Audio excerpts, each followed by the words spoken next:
right, the art of growth is going to do a departure from the panels for a second because there was this thing that made me laugh, and so we're going to talk about it just a little bit, which is this orientation of values. So you've probably heard someone say, like, emotions don't really matter. It's about what the truth is. It's about the facts. It's not about the way you feel. And then you've heard other people just be like, no, it's not about either. It's about what you do that matters. Everything is about what you do. That's what matters the most in the world. And other things are just like, you guys are just insensitive and you're missing it because it's about the internal self. It's about what matters. And I have heard these three messages from different camps. There's certain political leanings that have an orientation. There's, like, growing up in the church, there's certainly a certain messaging that comes across, but these are not statements of truth. These are statements of orientation. Mm-hmm. Yes. Orientation. 100%. So let's talk about the orientation of the triads. So just a real quick thing on the triads, what the three are, and then let's talk about the orientation of each of these triads. Okay. All right. Oh, this is fun because this is so unrehearsed. We didn't think about this at all. We didn't think about it. We literally just talked about it and said, let's roll. Let's roll tape. Yeah, this is going to be funny. Yeah. Oh, wow. Okay, so which one really irritating. All Yeah. right, so just real quick, there's three centers of intelligence. And so when you're talking about one of these value systems, or you hear someone saying something from one of these value systems, it's coming from one of these orientation types. So you have the head triad, you have the gut triad, and you have the heart triad. So just give give me a quick thing on each of these. Oh, man. So, I'll start with the head triad. That's where I'm at. Head triad. And by the way, it would be very nuanced, and not even nuanced. It would be really starkly different from, say, a 5 all the way to a 7 in the head triad. 5, 6, 7. Right? So, but the head types would be like, it's understanding. It's understanding it is truth, right? But it's fact-based. It's got to be thought through. It's got to be good analysis, good research. It's got to make sense. For me as a 7, I've always preached about freedom. And I thought that was like really what the Bible was all about. It was like, of course it's about freedom. Yeah, it's quite about freedom. It's all about freedom. It's about limitless possibilities. Like, I mean, that's what it's about. It's about change. It's about the new. Everything is new. Everything's becoming new. Yeah. Let's keep moving forward to the new thing. Yeah, the value orientation of the head triad is about, and what is true, what is right, what is a great idea. This is a good idea. This is renewed your mind. It's about what you think. It's about, I'm going to create the evidence to it. I'm going to create the argument. I'm going to create a systematic theology, in fact. Oh, man. I'm going to create a list of beliefs on my webpage, and it's going to have 15 beliefs, doctrinal beliefs, supported by lots and lots of scripture. Yeah. And yeah. I mean, and this is not just to pick on the church. This is not just a church. No, thing. not at all. This is not just a faith thing. But there's always here's sort of the code. Yeah. And if you get it wrong with a head type, you don't get the facts right. You got it, yeah. Oh boy, you're gonna get snapped at. You don't have it all thought through. Yeah, it's that whole thing of getting enough knowledge, getting enough of this data, getting it all right, and that you don't get that right, you're going to hear from head types. Yeah. So if you're not a head type, and you might hear people saying things like this and just being like, it's hard to disagree with them because all three of these things actually really do matter. But it's sort of that one gets prioritized above the rest, which is kind of where we get stuck or when things kind of come off the rails because, let's move over and let's say here's going to be the value orientation. If you hear certain things, they're probably a body triad, which is the 8, the 9, and the 1, which is it's all about what you do. It's doing the right thing, doing the just thing. It is about social justice.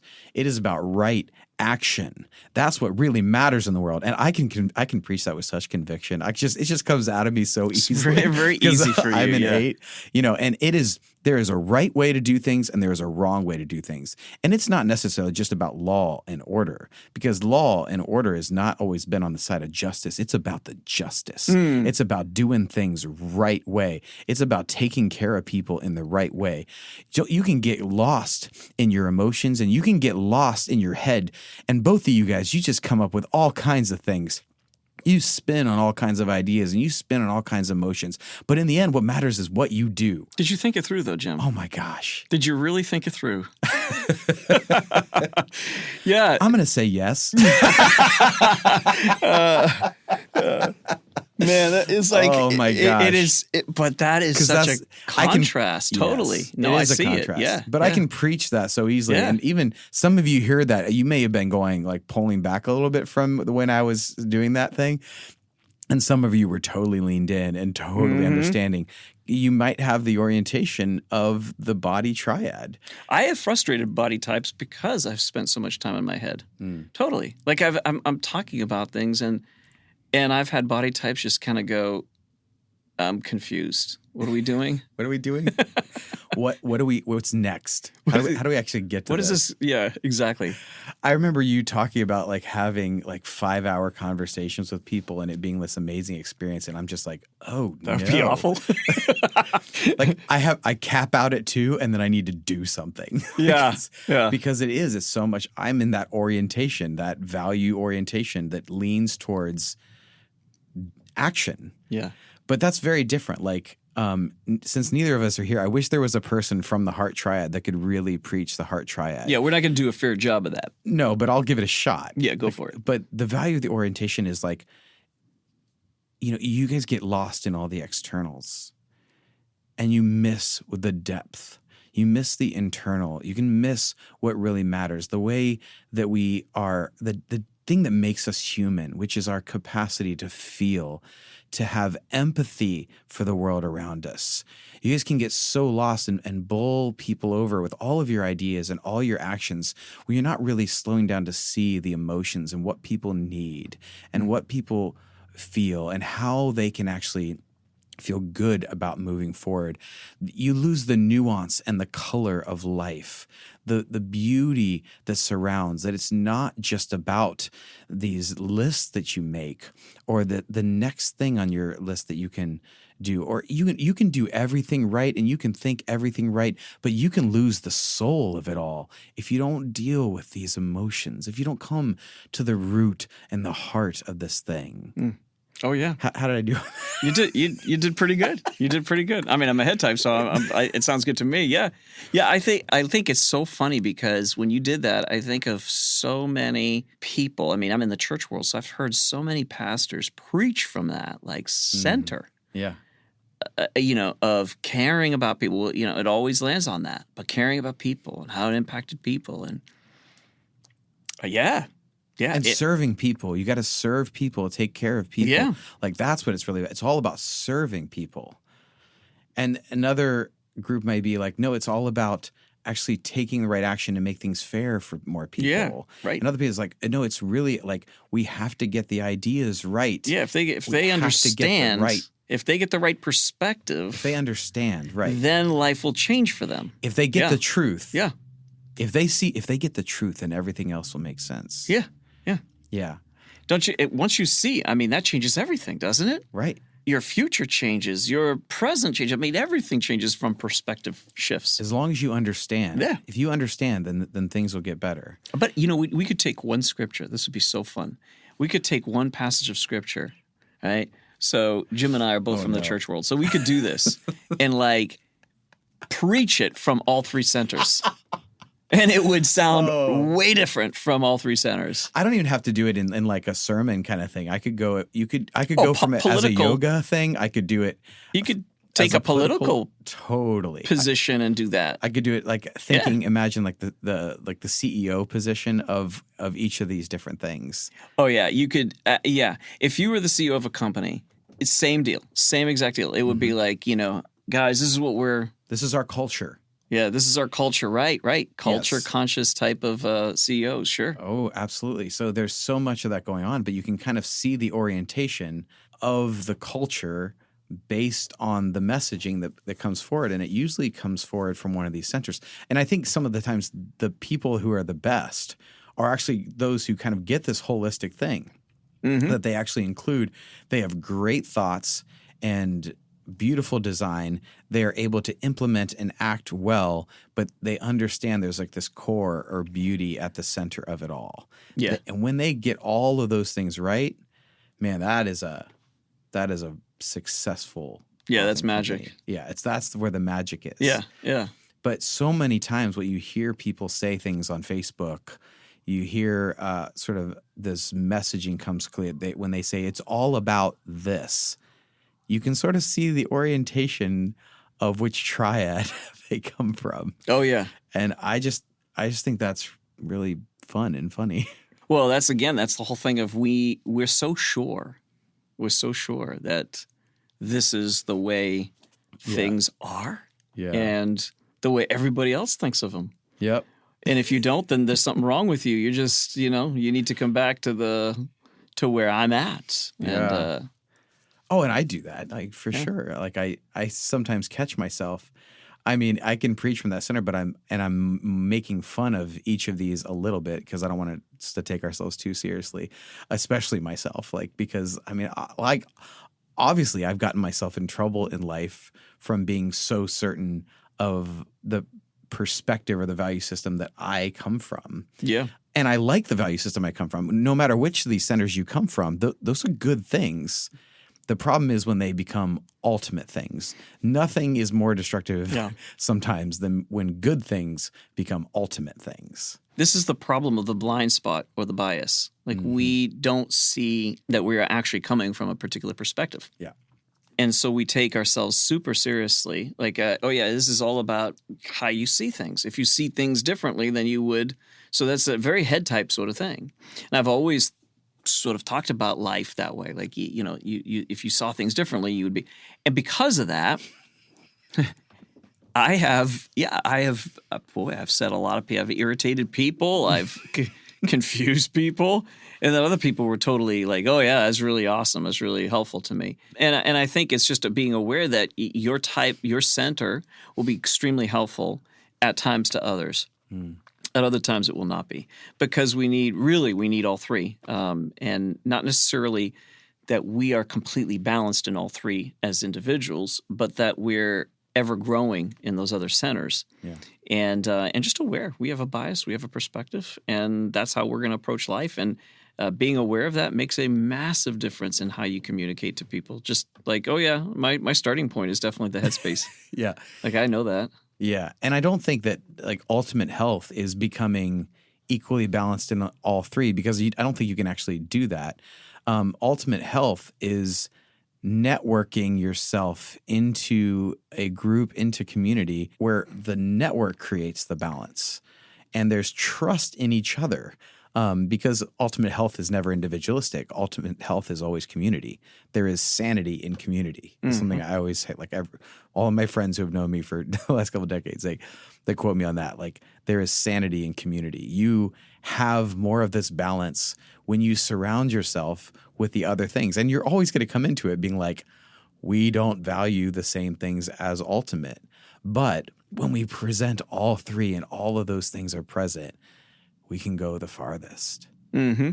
Yeah, there's both the internal work. You're doing your own work. You're trying to become more aware of the emotional center. If you're a head type, if you're a body type, you're trying to become more aware of the emotional center and the head center. I mean, we're becoming more aware of that which is already present within us. Which, by the way, once you become a little bit slightly more aware, even if you just increase that by a factor of like, 2, you're still going to be so much better off.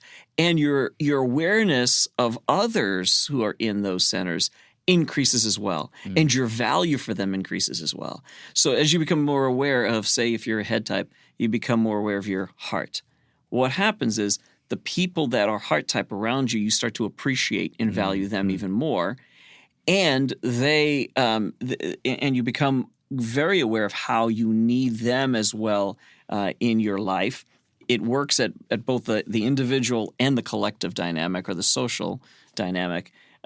It's really powerful. And hopefully you guys get that we're being funny here at the beginning of our talk. I don't mean it to sound like rude or harsh or anything. Yeah. Because we're, I'd far rather poke fun at myself. I think, every one of us, we need to take ourselves a little bit more lightly and less seriously in some respects, and then take ourselves more seriously in other ways that we're not. Yeah. But yeah, we're all biased. We're all a mixed bag. And I think if we understood that, then things like issues like politics, which are very divisive today, would be less divisive because we'd be aware that it's a personal leaning. I mean, if some of you are aware of the Big Five, there's studies that show that those who are more open tend to be more liberal, and those who are more conscientious are more conservative generally. That's not universally true at all. I know people on both sides. Just real quick so people understand, the Big Five is it has probably the most psychological evidence data behind it. If you can just Google the Big Five personality traits, and they talk about what those are. So there's openness, which is how open you are to new things and how much versus how much you want to preserve what is. There's conscientiousness, there's extroversion, there's agreeableness, and there's they call it like neuroticism. Yeah. I think there's another word for it. There is. I forget what it is, but neuroticism has been the one that I think I've known mostly, and it's been around for a while. Yeah. Depending on your mix of those things, you're going to have a certain perspective. So your mix of them would also influence like sort of which triad you are in on the Enneagram, because the things that are true, they sort of all make sense together. But yeah, we just wanted to take a second to talk about the orientations of these types, because just remember when you're hearing someone say what they value ultimately, you're hearing a perspective. And often we don't walk around realizing we're coming from a perspective. Our map is the territory. We perceive that the map that we have is the territory that's actually there. We perceive our perspective as reality. And it's good for us to remember as often as possible that our perspective is a perspective. Our perspective is not necessarily reality. It will always encompass an aspect of it, but it will not encompass the whole of it. Right. Ooh, that was good. Yeah. I was impressed. That was very good. That was good. We gotta tweet that one. Oh, I'm so glad I recorded that. Yeah. I think I can say it again.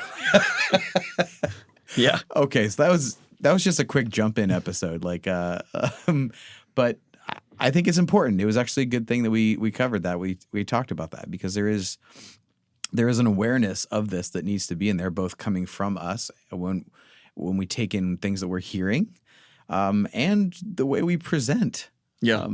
This has helped me hugely in how I present, that my perspective is not reality, but it encompasses an important aspect of it. I think it's important to finish with saying that it's not for you to be hesitant either, because the thing I'm concerned about with a lot of the way things have gone in our culture, which is to be afraid of speaking or saying things that are on your heart and mind for fear of getting it wrong, being corrected for, saying something that was inappropriate, is that it's caused a lot of hesitancy, and fear, and that never produces anything close to growth. Right. We kind of know that by now. This is there's enough evidence to show that that's true. What we need instead is a space to say, let's be ourselves. So let's be courageous enough to be ourselves and to speak and to say things, as long as we don't get into too much trouble. And then to be humble enough to take the feedback that we need to hear. I think if you can balance those two, if you can do both of those things, that's a really healthy way to live. you're going to grow, and the world around you grows as well. If we are able to do courage, this is who I am, this is what I think, plus self-awareness, I know I have a bias, I know I have a perspective, plus humility to receive feedback and to grow. I think that's a good formula for a continued transformation.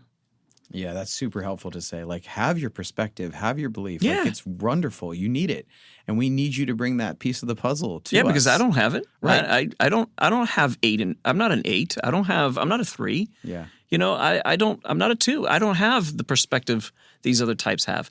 I need it.